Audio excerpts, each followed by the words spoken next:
అండి ఏం పేరండి సార్? ధర్మారావు గారు. తండ్రి అయిన దేవుణ్ణి ఆత్మతో సత్యంతో ఆరాధించాలండి సారు.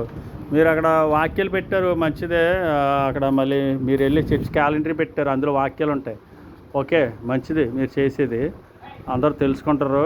ఇంకోటి విషయం ఏంటంటే తండ్రి అయిన దేవుణ్ణి ఆత్మతో సత్యంతో ఆరాధించాలండి. అయితే యేసుక్రీస్తుని విగ్రహ ఆరాధనగా చేయకూడదు, మరియమ్మ గారిని గట్టి విగ్రహ ఆరాధనగా ఆరాధించకూడదు, 3 కుర్చీలు వేసి విగ్రహ ఆరాధన చేయకూడదు. బైబిల్లో ఎవరు అలాగా చేయలేదండి. ఇప్పుడు అంతా రూల్స్ మార్చేశారు. ఆ రూల్స్ ఇప్పుడు ఇలా మార్చుకోవాలి. ఇప్పుడు అందరూ చదువుకునే వాళ్ళే కదండి. దేవుడు ఎక్కడైనా ఉంటాడు.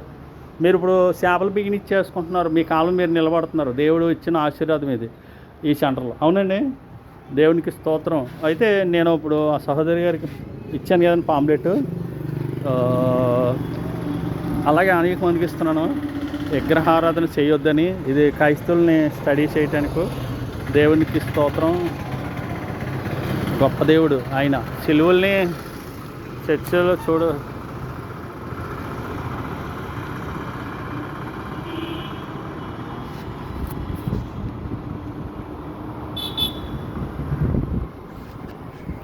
దేవునికి మహిమ కలుగును గాక.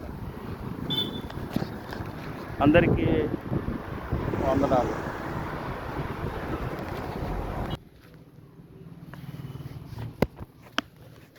దేవునికి స్తోత్రం, మహిమ కలిగి. కావండి ఇవ్వండి.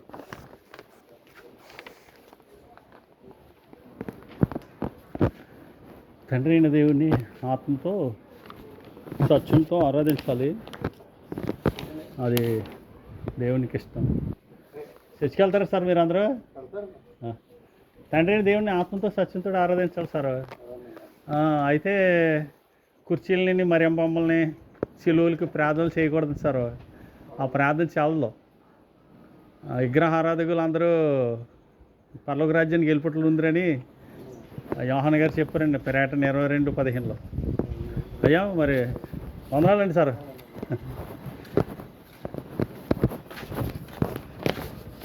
విన్నారు కదా, దేవునికి స్తోత్రం. చాలామంది విగ్రహ ఆరాధన చేసి దేవుడికి దూరం అయిపోతున్న ప్రజలు. అలా ఉండకూడదు అన్నదే.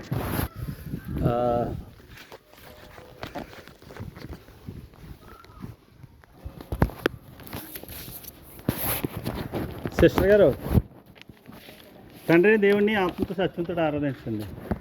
ఇందాక ఆఫీస్లో ఇద్దాం అనుకున్నాను, బాగోదని అవలా. మీ మేడం గారు పోయినుండే వైపు. తండ్రిని దేవుణ్ణి ఎలాగ ఆరాధించాలండి? ఆత్మతో సత్యంతో ఆరాధించండి. బొమ్మల్ని కుర్చీల్ని సిలువల్ని ఆరాధించకూడదమ్మా.